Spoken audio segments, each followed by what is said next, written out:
Let me ask you, the last time you went to see a doctor, were you frustrated by any of these things? The doctor or nurse leaving you waiting a really long time, the doctor or nurse spending more time on the computer than talking to you as the patient, and just the general, what about the bureaucracy of our healthcare system and navigating what insurance will or will not cover? Guaranteed you one of those things has bothered you in the past year or longer. So despite lightning fast technology developments, how can we make sense of the myriad of messes in our healthcare system?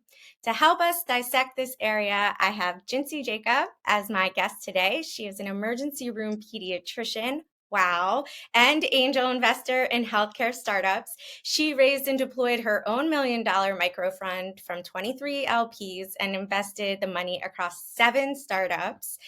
Doing a lot there, Jinsy. I cannot wait for this conversation. But first, welcome to this week's episode of Make Sense, a video podcast that simplifies complex issues at the intersection of tech and people. So whether you're totally hyped on artificial intelligence and you're ready for that robot takeover, or you want to crawl into a cave after deleting all of your social media accounts, I don't blame you. I'm here with my guests to make sense of what's going on so you can design yourself into the future. My name is Lindsay Jacob. I'm a product market fit strategist, innovation consultant, and investment and fundraising advisor. So let's get to it. Jinsy, welcome. Thank you, Lindsay. It's such a pleasure to be here. I've been looking forward to this all week. Me too. How are you doing today? I'm a little jet lagged, but fantastic. Yep. Yep, you're one How of are the you? traveling doctors. We're going to talk about workforce shortages in healthcare. So, Yep. yep, you got some jet lag to work through. You're a busy bee. What's top of mind for you lately? Top of mind is probably what we're going to do with all of these shortages in healthcare. It's been kind of a frustrating situation. To give you an example, when I'm in the ER in the Children's Hospital, there's usually about 40 people in the waiting room, and it ranges from colds to sometimes asthma flare-ups, and I worry about getting them in seen on time constantly, just like how you were talking about waiting to see a doctor. We want to make sure these sick people are seen immediately, but sometimes it's just frustrating because we just don't have enough people.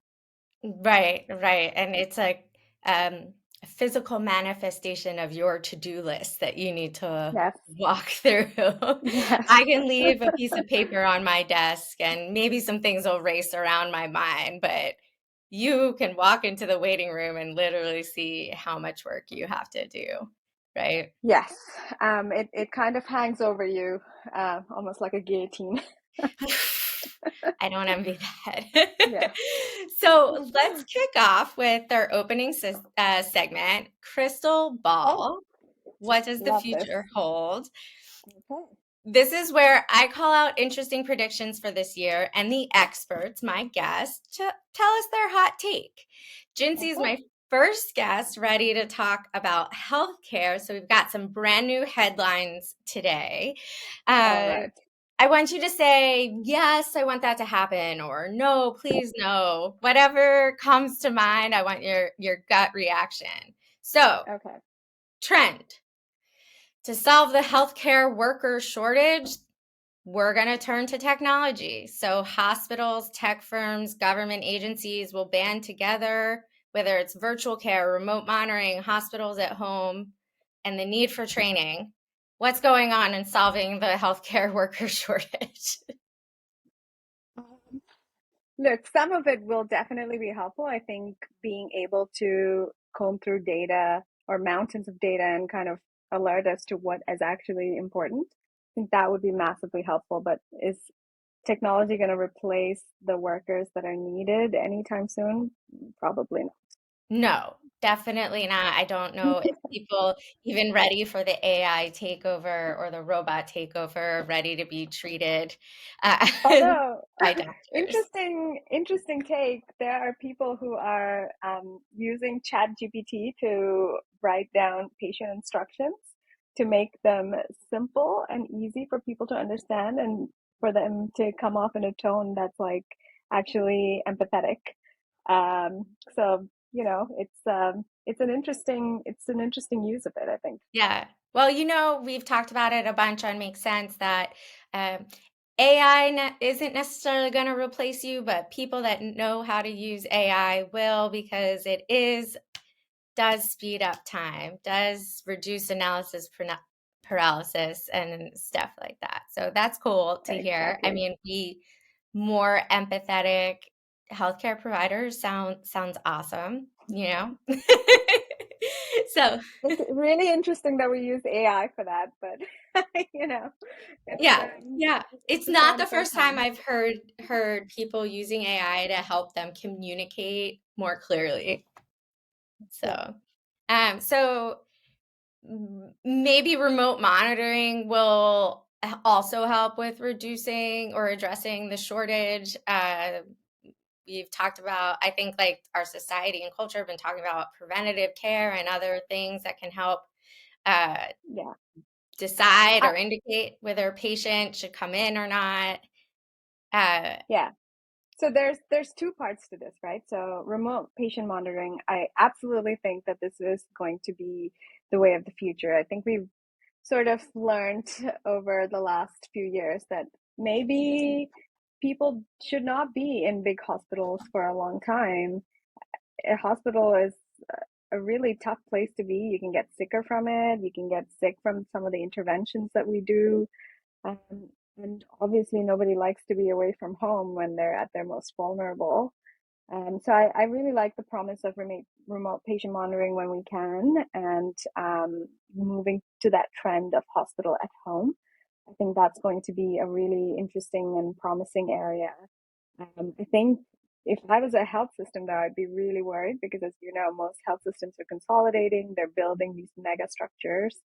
A lot of them are post-op and acute care beds. So, not sure what they're going to do about it, but we'll see how the trend moves. And yeah, then you go ahead. jumped right ahead because the next trend was healthcare will pull some invisibility tricks. So ambient health monitoring will go beyond just standard remote patient monitoring. So maybe even continuously collecting data via, IoT devices that are more connected and less invasive than ever. Have you seen this? Are doctors, medical practices equipped to go beyond remote patient monitoring to actually collect data, or is that not going to happen anytime soon? Well, Lindsay, we get the health system that we're mandated to get by the government. So what's going to be reimbursed, what's going to be, approved by Medicaid and Medicare, because that really is the biggest healthcare payer in the country. Hmm. I think that's going to dictate a lot of what we see in the future. So lots of great technologies come up, and an example of this is probably Pear Therapeutics, which just went under. And I thought they were fantastic, but they were just a little ahead of their time in terms of reimbursement. So Hmm. I think Yeah. it'll really depend on reimbursement. Yeah, that's an interesting and helpful point for understanding what technologies will make it to the patients. I remember talking to a startup founder last year who had an IoT device for pills, making sure Mm. that you take your pills and take them on a timely matter. So, and I thought that was amazing because it could alert the patients to remind them if it Mhm. didn't detect that the door had been open, but it Mhm. could also help the doctors understand. From what I understand, like heart patients don't like a lot of them don't take their meds after a heart event. Um, and so there's a lot of, I don't know what the word is called in healthcare, No, it's recidivism fine. or coming back. Mhm. What's it called? Yeah, What's yeah. that word called? It's readmission. Yeah, recidivism is fine as well. Yeah, but yep, Cool. that happens all the time. Okay. I yeah, human behavior is just difficult to predict. So Yeah, I it's mean, it's it's hard to kind of hard. introduce new habits if you're not Yeah, regularly taking medicine. It's going to be exactly. hard to remember, but Man, human brains surprise me because a heart event is really crazy and serious. So I would think everyone would want to take their meds, but not the case. You would be surprised, Lindsay. And that's part of the reason I went into pediatrics because in peds, there's always, a parent looking out and making sure you do take it. Mhm. Whereas if it's an adult, you know, there's very little chance that they're listening to other people. Very frustrating. Okay, so this trend I've been wanting to bring up, since I Ooh. started makes sense, and you're the first, all of these are first timers for me in this crystal ball segment. Immortality as a service. Yes. Uh, Listen, so there is a lot of research in this field, and are there people who are working on, making their biological age younger? I think there's a guy who just basically in LA who basically like lives his life following a certain protocol, doesn't eat after 2 p.m. I don't know. I think it's hard to say what's going to happen in the future. I think it's definitely something that a lot of people have been interested in, but it's it's hard to see what is It's a coming our lifelong, way. or not, it's a pursuit as old as time, right? The Yes, fountain of youth trying to yes, find the secret place. exactly. Yeah. Exactly. I'm from the Middle East, so I usually go by this motto that, when it's your time, it's your time. And, if you think about death all the time and think about avoiding death all the time, yeah, I think you die multiple small deaths, but the Yeah. brave really just live their lives and die a death, and that's the next adventure. Yeah. It's So the that next chapter of your journey. Wow, did not think this is going to get so philosophical, so but profound, so profound. So yeah, the kind of bullet points on this, or the subtitle, subdescription is that, of course, like I just said, humans have fantasized about extreme lifespans for millennia, but this age-old pursuit is now attracting fresh interest from VCs and tech companies. yeah. I mean, obviously there are a lot of super rich people who are really, into it. Like a lot of the billionaires are like super into this concept, and no wonder there's like interest from VCs, right? Because people are willing to pay through the nose for this. But Mhm. I will actually point you to a another statistic, and that is that the overall life expectancy in the US is actually declining, Mhm. and it has been declining for the last few years. And so maybe we should maybe come back down to earth and focus on that. Yep. Yep. Yeah. We'll let the crazy billionaires do their thing, but the rest of us plebeians just need to focus on living healthy, happy lives. I Yeah. think, And if I may just add one more thing, I think a part of it is looking into these deaths. I mean, yes, COVID was definitely a factor in the last 2 years, but there's a lot of deaths of despair that are happening in this country from depression, substance use, things like that. And I think that's maybe it's a harder problem to solve, or maybe it's an easier problem to solve, but I think it's one that's staring us in the face right now, and we yeah, really need to look at it more carefully. I think about too, what is the average American's ideal lifespan? I would like that compared to what the current lifespan is. Do I was blessed to have three grandparents live until their 90s, 91, 93, and 98. But watching my 98-year-old grandmother over the last 20 years of her life lose all her friends and slowly become depressed, not depressed enough to want to die. She really Mm. fought over there. But I Mm. thought, man, if I live that long and I see all my friends go away, I might want to just go parachuting without the parachute. So I'm real curious what everyone's ideal life expectancy is against what it actually is. I was just talking to a friend who celebrated her 64th birthday, and I think she had some interesting words to say. She's like, I want to live a little longer, but not till I get that musty, rusty smell. So there is a survey, and I love surveys. I love I'm a great survey creator. So there's a survey that we should do, which is how long do you actually want to live? Right? Yeah, And you know what? For these VCs investing in immortality as a service, this is a really important statistic for market sizing, right? I agree. Yeah, You know?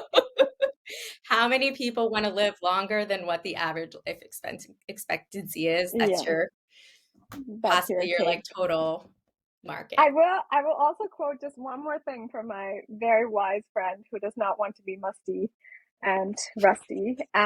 She said she said it's really important to, not live, well, basically sometimes I my schedule gets very busy, and so she says, Jinsy, you're living a spicy life without any spice.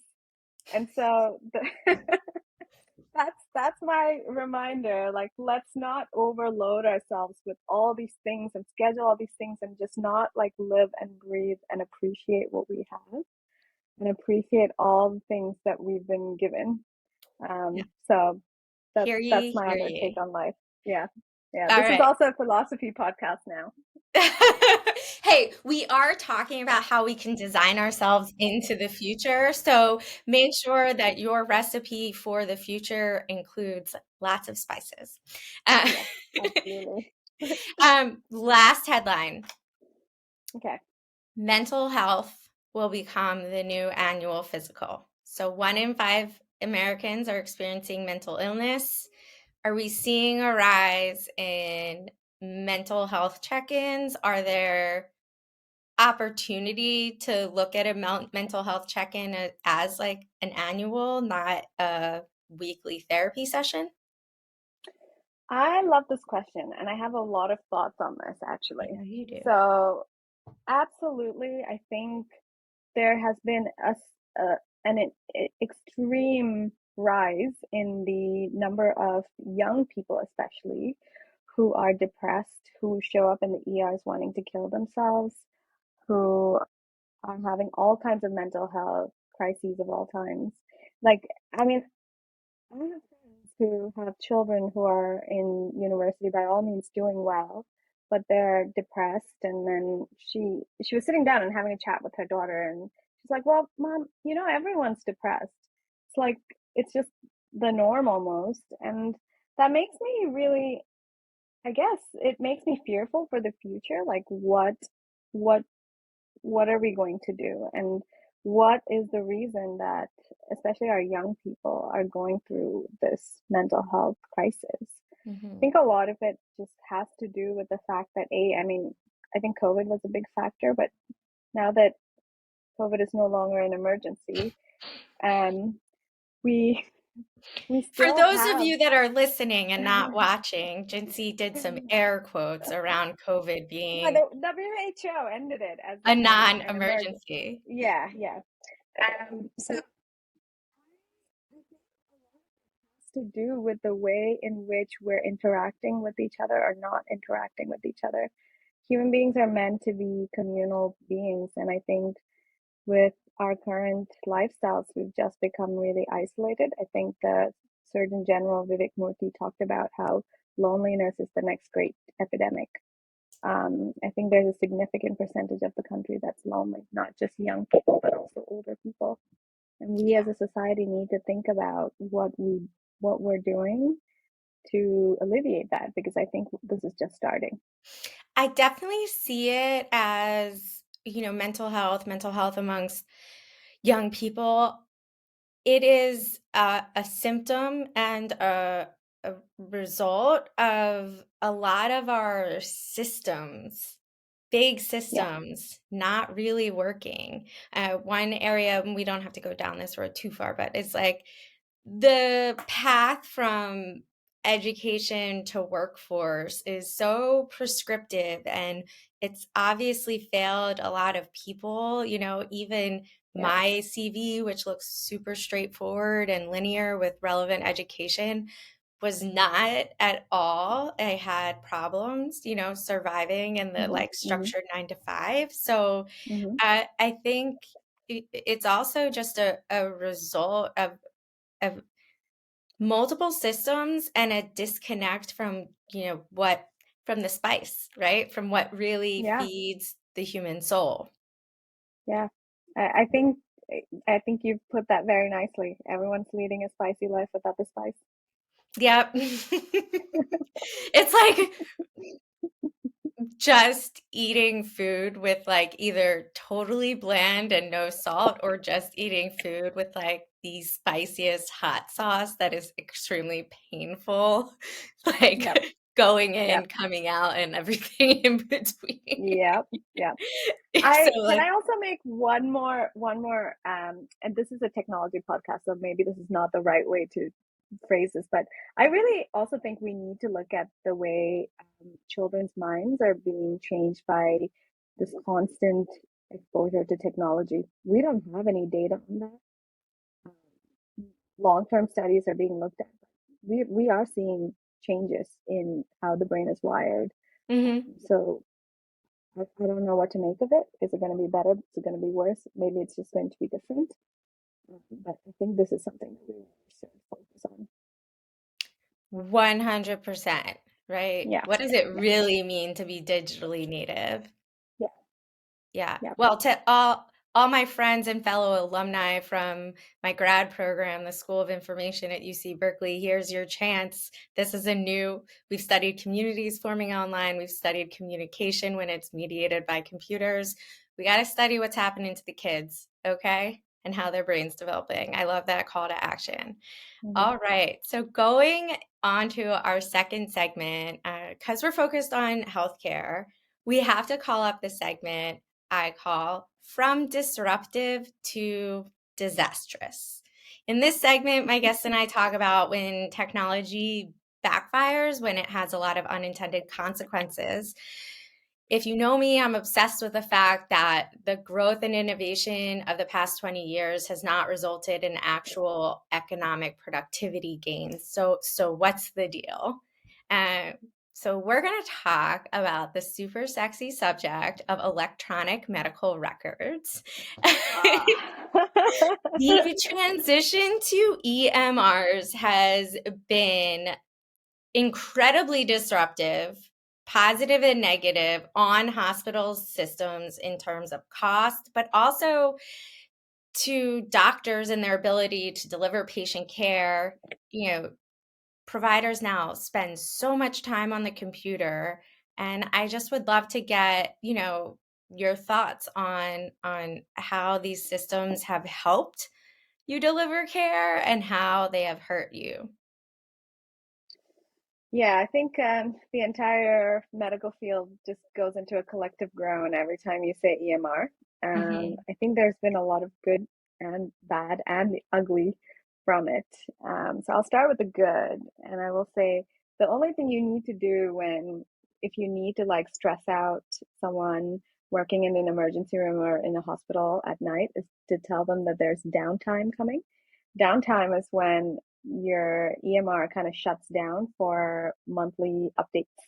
And so you don't have you don't have access to anything. Um, so it's really interesting, but that's how the world worked pre-EMR. I actually don't know a world pre-EMR, so I can't really compare. But from my colleagues, they used to just write like a few things here and there. Your notes were done. You were done for the day. Bye bye. And with the introduction of EMR, all of that changed. You had to not only document to to communicate to the next physician what you saw, but you also had to be a billing tool. You, as the doctor, also had to document in a way like there's like certain amounts of information you have to put. There are certain boxes you have to check in order to get paid. And even if you do that, 40 to 60% of all of these things that you submit are still denied by the insurance companies. So they've come down really hard on us in order to be able to do all that stuff. So if you notice when you go to your doctor, they're always on the computer looking away from you. That is the reason, because there are certain boxes that you have to check off or you didn't do the work. then then you become, as they call it, a bozo doctor. They call So it a it's bozo just, doctor? I was told that is a bozo doctor by a mentor. Um, so, so you are doing not just diagnosing and treating a patient, you are billing and trying to get reimbursed. And then now that we're going into value-based care, because no system is going to fully go in, we have a hybrid now that's a mixture of fee for service and value-based. So then because of value-based, there are certain quality measures you have to meet, you have to talk about certain things, which are all good things to talk about. Like you should talk about colonoscopy screening. You should talk about diabetic eye exams. All of that's great. But like this one person, this poor primary care person has to do all of these things in 20 minutes, Lindsay. Like, how do you do it? And make small talk and be connected to the patient and be empathetic. And it's just a lot. And so there is this huge issue in primary care where people are just giving up and leaving or retiring early, and with everything kind of moving towards prevention, we're kind of counting on primary care more and more. They're all leaving, so what do we do? So that's the bad part about EMR. The good part is that we can actually see notes from other systems, and we don't actually have to guess which pills the patient's talking about when they say they're taking three pink colored tablets or three pink square shaped tablets. Like, I don't know. I'm not good at this stuff, so it's just good to see the information that's already there and someone else So is thinking. So there is a boon or a positive for your ability to be do better diagnostics and better treatment when you see the patient, but you don't necessarily have a lot of time to think about it all Yeah, and go through all of these different requirements. So yeah. I don't blame doctors for wanting to leave if they're burnt out from onerous technologies and And ineffective it's not just processes. doctors. It's not just doctors. The nurses have to chart Nurses. everything that they do. Like literally everyone has to chart everything that they do. And it's just the burden's just been tremendous. And I think people are starting to buckle under it. And so Yeah, that's the incentive now to like keep people on yeah. because we're losing a significant amount of brain from Yep, all sides. Hmm. yep, yep. And on top of that, I think just to take a even more macro perspective on this, I think, well, we know hospital systems lost a lot of money rolling out these electronic medical records Yeah, systems. And yeah, a lot of the EMR implementations were required by health insurance companies, right? right, right. So So it feels like such an abusive relationship between it insurance is. companies and healthcare systems because the insurance companies are like, you have to do this really large project and you're going to lose $80 million in the process of Hmm. implementing EMR. Hmm. And even if you use all this data, like, and enter all the data and share it with us, we're still going to give you a hard time about paying you for the work that you've done. So it feels like hospital systems are kind of stuck in some Chinese finger cuffs uh, with like little wiggle room, and that's like the people in the system are breaking. Yeah, so it is the law of the land that you have to be on electronic medical records now. So, Mhm. there's no getting around it. But unfortunately, the type of systems that we have, like I will not name names, but sometimes when you go to enter data in it, it's literally like using, do you remember in the 90s when you had like really primitive data entry systems? Like green It's screen, like they that. call them green screens. Yeah, yeah. So it feels like that. I mean, it's a little better. It's a little better, but not a lot better. So it's very onerous and very clunky to use. So it's not intuitive. And the problem is now we have all this data sitting in this system. The cost of switching over into something a little better or more more easy to use is massive. And so you're essentially beholden to these mega, there's like 3, 4 companies Yep. um, who are in charge of this, and they own the data, they call the shots. And even if the government says you need to share data, there's there's like at least one bad player, I won't name names, who will not. So yeah, it's really difficult in that sense. So Got you backed into a corner, got these healthcare systems backed into a corner with yeah, this. yeah. And So, anything with healthcare systems and insurance companies has always been a power play. So it's who is more powerful in that region. And that's why if you read the healthcare news, you'll see a lot of mergers and acquisitions, not just because healthcare systems are not doing well financially, but also because if you want better contracts with health insurance companies, then you better be the big gorilla in the room. yeah, you're right. When I think about all the different doctors that I've seen, the private practice deciding to get, acquired by a larger company so that they have all the benefits of that larger company, I've seen that happen a few times. So, putting your like investor hat on, where's Yeah. the opportunity in all of this? What's the future hold I mean, we can talk about EMRs specifically, but also just trying to get doctors out of, their screens and into what they're meant to do, which is patient care. Yeah, that's actually a really interesting story. I think there are lots of things that they could do. I think I'm seeing things about AI companies looking to make these visits a little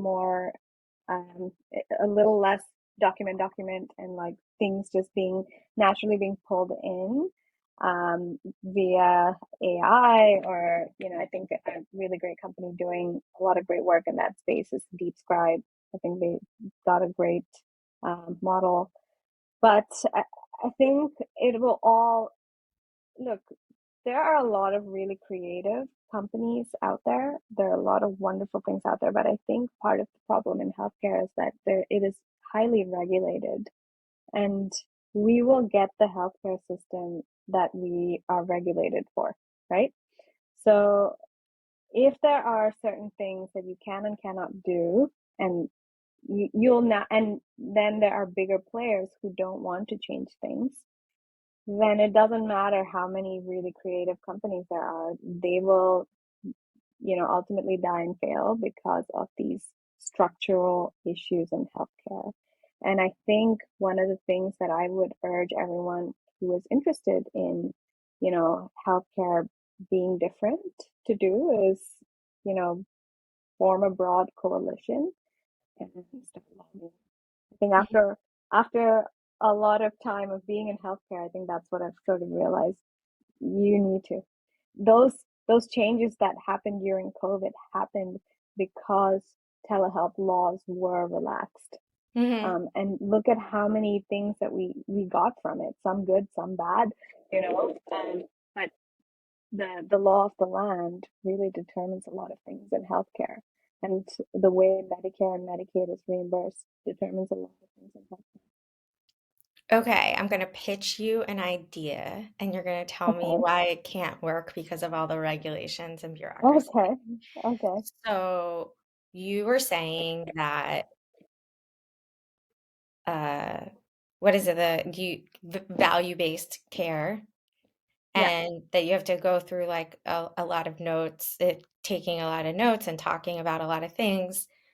Could you have an an audio listening device that is taking voice notes, just like our iPhones can write down what we're saying and transcribe that all into like a patient notes section, and then maybe there's like a quick like proposal of what should go in the fields that you have to fill. Yeah, I mean that is happening, and I think Ooh. stuff like that. Yeah, that's what DeepScribe literally does. Cool. So yeah, so there's another company called Augmetics that has scribes in another country. Like they can actually see things through Google glasses that you wear, um, that are like, taking notes, reminding you to, hey, do this. So I think there are lots of things that are happening right now, and I think with this emergence of AI in healthcare, we'll definitely see a lot of cool things that will hopefully decrease the administrative burden, because I think it's really hard on the people who are working in the systems. I imagine the big nut to crack is privacy, right? If there Yeah, is another person in the room that a patient doesn't know about because they're coming in through Google Glass, you yeah, know, that yeah, and person, and then also like how the data gets transmitted, if it gets stored anywhere, mhm, people mhm. don't want their voice stored in certain places, or voices could eventually be used to using generative AI to create new conversations that no one ever had because the AI has the voice. So I imagine that's a big nut to crack in all of these. I would really, what I would actually really like to see? What I would really like to see is the entire visit broken down a little bit from a note to maybe like an interactive multimedia experience. For example, like you could actually record your findings rather than describe them in words, because as you know, when you see and hear things, it's a lot more powerful. Hmm. And I think we'll move towards that, but I think things in healthcare again move very slowly. So I would love to I would love to see a change in that. What about self-service vitals? Like at the beginning of every doctor's appointment, you have to get on the scale, you have to do your blood pressure, your temperature, confirm what medications you're taking. But like, what if there was like, one of these workout devices that are on the market, like Peloton has, where it can like see you and Mhm, stuff? mhm, What mhm. if that's in the like primary care physician's office? And while you're sitting waiting for you're taken into a patient room, and while you're waiting for the doctor to get to you, you can stand in front of this screen and put your fingers and hands where it needs to, so it can take your weight and blood pressure and temperature and do all of that without a person. Um, Lindsay, I would love a world where you kind of have a remote monitoring device connected to you that automatically does that for you, and we have linear data rather than one set of vitals. I think Sure. that is those are things that I'd be interested in. And then when there are changes, you're told to go in and get checked out, and your doctor is alerted. I think those are the kinds of things that we could be moving towards, and I think that makes me kind of excited about. So it was just the process of combing through that data, because someone has to do it. But if we have AI to kind of help do things like that, and then that way we're actually moving towards preventive care. I think sometimes I hear about. I had a colleague who perfectly healthy, but in December got diagnosed with stage 4 pancreatic cancer. I would love to get away from surprise diagnoses like that. And if there are ways in which we can use biomarkers or whatever else it is that, will monitor us and kind of not just towards prevention rather than late stage detection, I think that would be powerful. Yeah. Since I'm giving Okay. you wish lists. I think we could go on forever, but I want to get to the third segment. Because you are straddling two different careers as a doctor and an investor, I have to bring in who needs a safety net anyway. In this segment, I ask my guests to share the risks, failures, no learning lessons of entrepreneurship and creating their own path into the future. So, um, let's start here. Why is moving into investing important to you as a medical professional? So I've been in healthcare since I was 18, and I've seen lots of different things done in lots of different ways in different countries, and I've seen healthcare delivered to different groups of people. And this is what I love. This is what I know I'll do for the rest of my life. And I want to use that expertise to help drive innovation in the right direction, and help the right companies as much as I possibly can. And I'm not anyone special. I'm just like a regular person who works with patients. But I think I come from a unique vantage point where this is not something theoretical to me. It's something that I breathe and love and care about. And so I'll go through anything to see it done right. So yeah, I think it's when I was doing my previous job, which is working in an FQHC system, trying to bring in companies that were right for our patients. I saw that a lot of the patients that I wanted to help with that, like there wasn't a lot of representation for people who wanted to work with just regular people and not someone who was, you know, private insurance, Mm-hmm. covered by private insurance. And so I think innovation will work best when it can serve everyone and not just a select group of people. And so that's sort of my premise. That's very, very powerful. So, what observations have you had as you've made the transition, whether it's what you've learned about venture investing in the startup world, or that is way different, or what you've learned about the medical profession that you like or now really find frustrating because what you see Yeah. in high tech industries? Yeah. This is such a great field because you keep learning all these kinds of new things. And I think it really keeps you on your toes. When I speak with a founder, I like to look up a little bit about what they're doing and also the field in which they're operating in, what that market looks like, and what the potential of that market is. So it's tremendously valuable for my continued education and growth. And then also, I think sometimes when I talk to people, I think if you're not in a system that delivers care, you forget how backwards and frustratingly slow we are sometimes. Like I'll listen to this pitch about like this AI that can do this, and then I'll go to the hospital and I'm literally clicking and doing manual data entry in a system that looks like it could have been from the 90s. So it's a little bit like Back to the Future. In either direction, you're just constantly transporting from Exactly. the old days to the future days. Yes.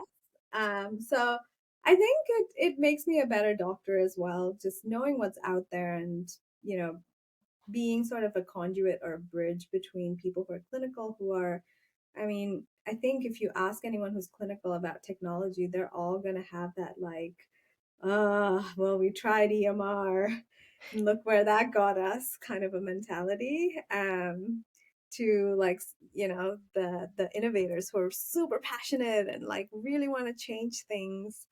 So building that bridge, I think, is going to be a role that I'm going to play for the rest of my career. And I think I'm quite passionate about that. Yeah, we need system changers, right? In the inside and on the outside.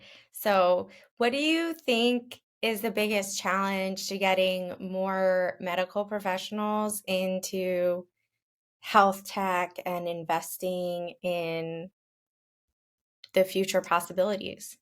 Yeah, so I will say there's and I'm just going to be honest about the stuff. There's definitely in investing anyway, there's definitely a mentality that you have to be from a finance and investment banking background. I had to like really learn a lot of concepts during that time. And I am a nerd. I've been doing this, I Mhm. learn for a living essentially. But it's still hard to kind of break into that mold, and convince people that, hey, this person may have insights because they've been in that world for 20 years now. So that's definitely a challenge that I hear from lots of people who are interested in stuff like this. And as far as technology, I think one of the challenges that some of my colleagues who have transitioned from healthcare to health tech are facing is that the doctors are usually put in like a box, like a medical box. Like you can come up with clinical protocols and maybe do some clinical stuff, but there's no other movement for you in this arena. And I think for physicians who are entrepreneurial and creative, that is, I mean, there's nothing worse. Stifling. Yeah, exactly. So I think those are the two big challenges that people face. I mean, there are definitely doctors who are against changing and wanting to maintain things a certain way, but there are definitely a lot of people who are for change and want to do things that are differently and are curious. But stuff like this is definitely killing killing people and keeping people away from technology. Right. Um, So one, the hurdle for anyone getting into investing that isn't from finance is, Massive. proving your worth, Yeah. right? Like proving that you get this, you get business models, you understand, you can talk go to market strategy, Yeah. not just be a subject matter expert to talk about the nuts and bolts of how the product works. And Yeah. then just like any industry or any profession, just all people, there's a percent that are just detractors for change and for newness. Yeah. That's just part of the human condition, and some people have those genes, and other people like us don't. Yeah. We're ready for constant evolution. Yeah. And Cool. Lindsay, I know we've talked about this, but there's also the additional challenge of being a woman. Yeah. Um, I know I we've thought that talked was just a given. We don't need to spell that out, do we? Right. exactly, Right. exactly. Being a fairly young, like fairly normal to talk to type person, right? Yeah. Woman with Yeah. like the credentials that you and I both have.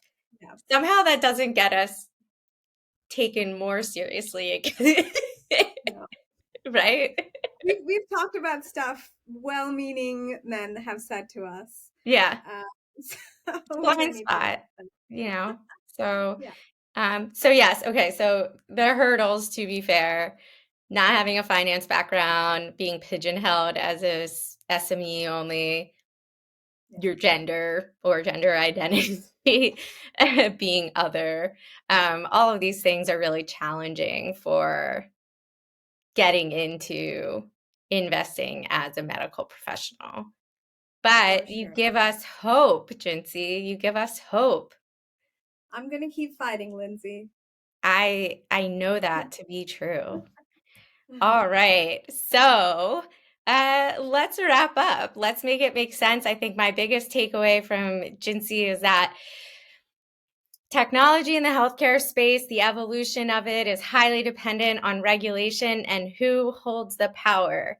And hopefully the power is shifting a little bit more by hospital systems consolidating so they can be at parity with the insurance companies. And what we'd really like to see is the patient experience being enabled and empowered by technology, not being hampered by it, right? Absolutely. Cool. Mhm. Have a little empathy for your provider the next visit you're in. Ask them about the computer that they're staring at and whether they enjoy this at all. No one enjoys it. Find me a doctor who is like, I love it. So thank you for listening to Make Sense with me, your host, Lindsay Tavis, and guest, Jinsy Jacob. We hope you enjoyed our take on the healthcare systems. Jinsy, do you want people reaching out to you online if they're a healthcare startup? Yeah, absolutely. Yeah, fine. I'm on LinkedIn, or I can share my email.